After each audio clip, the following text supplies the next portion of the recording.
धमका रहे हो मेरे को, धमकाओगे आप? हाँ धमकाऊंगी, मैं बहुत बदमाश हूँ भाई, गलती से परमिट नहीं है। किस चीज का परमिट तो कटा हुआ है 5,000 रुपए का।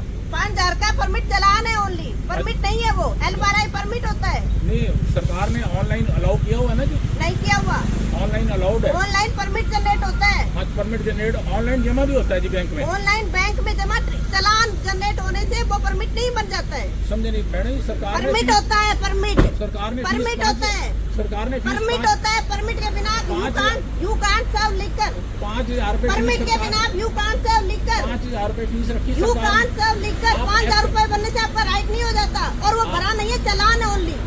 जब 5,000 रुपए जमा नहीं है क्या? 5,000 का मतलब क्या होता है? जमा है कि नहीं? परमिट क्या होता है ये बताओ, जमा है परमिट क्या होता है? नहीं है, नहीं है, आपने ओनली चलान है, जब जमा नहीं है। ऑनलाइन चेक किया? ऑनलाइन चलान है ओनली, जमा नहीं है। जमा है, देखो उसमें स्टेट बैंक ऑफ इंडिया का। आप एक बात बताओ, आप जमा करा के सब कुछ फ्री हो गए क्या? आपने किस बैंड से लेनी थी? आपने परमिट लिया, L12I परमिट लिया। आपका उसमें क्या इंटरेस्ट है बैंड में, पर्टिकुलर बैंड में? मेरा इंटरेस्ट है, मुझे मैं दूंगी, वहीं से लेना पड़ेगा आपको। गलत क्या है? गलत तो आप कर रही हैं, आप पैसे मांग रही थी, बताओ कि मेरे को पैसे दे दो, और क्या आपने पैसे मांगे?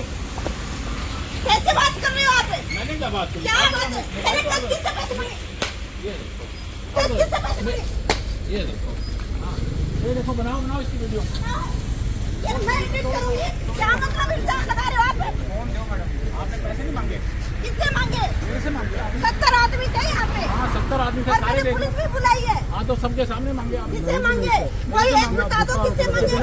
बिना पैसे के आप नहीं ले बदतमीज बदमाशी करते हो, उठाओ इसका मुकदमा बनाओ जी। कर रहे जी। इसका हवाला दे देना कितनी। इतनी गंदी हरकतों में मत चलो। कोई बात नहीं, ठीक है ना? हाँ। रख ले इसने। आप धमका रहे हो मेरे को, धमकाओगे आप? हाँ धमकाऊंगी, आप गलत काम करोगे तो आप मेरे पे धमकाऊंगी। आप मेरी जान को मारने की कोशिश कर रहे हो आप। अच्छा, हाँ, आपने मेरा गला पकड़ने की कोशिश की। आप तो अच्छी बदमाशी के ऊपर आए। मैं बहुत बदमाश हूँ भाई। हमारे पास DETC एक्साइज जो शराब से डील करती है, मैडम सरोज आई थी, और उसने आके मेरे स्टाफ को पहले धमकाया भी आप ऐसे ही गलत शराब पिला रहे हो। उन्होंने बताया कि हम बिल्कुल वैलिड लाइसेंस जो सरकारी फ़ीस होती है 50,000 रुपये, वो हमने जमा करा रखी है। आज की शादी के 5,000 रुपये की फ़ीस भी हमने जमा करा रखी है। उनको दोनों तरह के चालान दिखा दिए।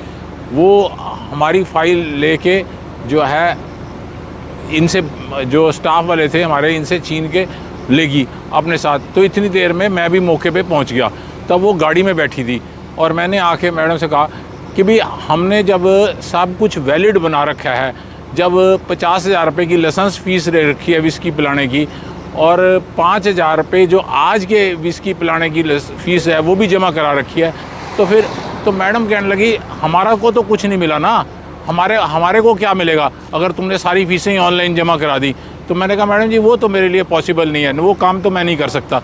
जब हमने जो सरकारी फ़ीस है वो जमा करा दी है, तो कह रही मैंने पुलिस बुला लिया और तुम्हें जो है अंदर कराऊंगी। मैं कहा ऐसा तो कोई गुनाह ही नहीं है। मान लो अगर कुछ भी इसमें गलत है तो उसकी पेनल्टी है, और पेनल्टी हम अगर कोई हमारे अंदर कमी है तो हम तभी तो पेनल्टी देंगे। हम तो पेनल्टी देंगे नहीं इस बारे में कुछ भी, क्योंकि हमारा सब कुछ लीगल है। तो वो नहीं मानी, कह रही मैं अच्छा अभी शराब की बोतल लाके आपको फंसा दूंगी। तो वही बात हुई। इतनी देर में 112 वाले भी आ गए थे। फिर मैंने ही खुद पुलिस को फ़ोन किया, SHO को, DSP को, सबको बता दिया भी ये मामला है इसी तरह। तो फिर पुलिस वाले जो है चौकी इंचार्ज भी आ गए थे, उन्होंने मैडम को बुलाया, फ़ोन किया कि मैडम आप आ जाओ। और मैडम जैसे ही आई तो कह रही मैं तो यहाँ रिजॉर्ट के सामने नहीं खड़ी होंगी, मैं तो गाड़ी से नहीं उतरूँगी। गाड़ी से वो उतरी नहीं, और हमने उनको पूछना शुरू किया मैडम जी बताओ तो सही कि हमारा गुनाह क्या है।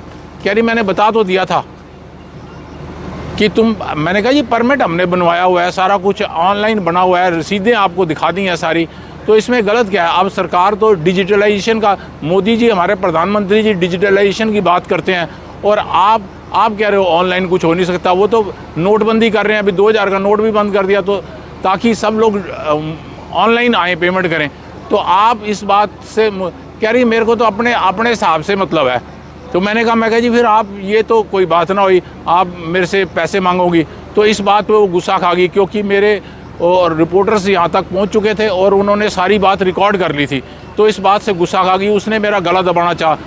फिर जब गला मैं पीछे हट गया तो और उसने मेरा मोबाइल छीन के, जो नया आईफोन 14 प्रो मैक्स था, उठा के 1.5 लाख रुपए का फ़ोन था, उठा के ज़मीन पे पटक दिया। ये सारा रिकॉर्डिंग है। ये तो सरासर दादागिरी हुई कि अगर कोई इन विभाग वालों को मंथली नहीं देगा तो वो क्या रिजॉर्ट नहीं चला सकता? सरकार को फीस देने का कोई औचित्य नहीं है। मैं ये चाहता हूँ कि ऐसे अधिकारियों के खिलाफ सख्त कानूनी कार्रवाई होनी चाहिए और ऐसे अधिकारियों को तो नौकरी पे रहने का हक ही नहीं है। कोई ऐसे जो इतनी गुंडागर्दी करेंगे, अब ये तो चलो मैंने इतना स्टैंड ले लिया, वरना आम आदमी तो बेचारा स्टैंड ही नहीं ले पाता, वो तो पैसे दे देगा उनको, और इसी तरह करप्शन बढ़ती चली जाएगी। जो हमारी सरकार दावे करती है कि करप्शन फ्री करनी है हमने स्टेट, ऐसे अधिकारियों को रहते हुए तो करप्शन फ्री तो नहीं हो सकती। जो किसी पत्रकारों के मौजूदगी में इसने साफ कहा कि हमारा हिस्सा तो मिलना चाहिए चाहे कुछ भी हो जाए। तो ये ऐसे अधिकारियों के खिलाफ तो मैं कहता हूँ नौकरी पे रहने का भी ऐसे अधिकारियों को कोई हक नहीं है।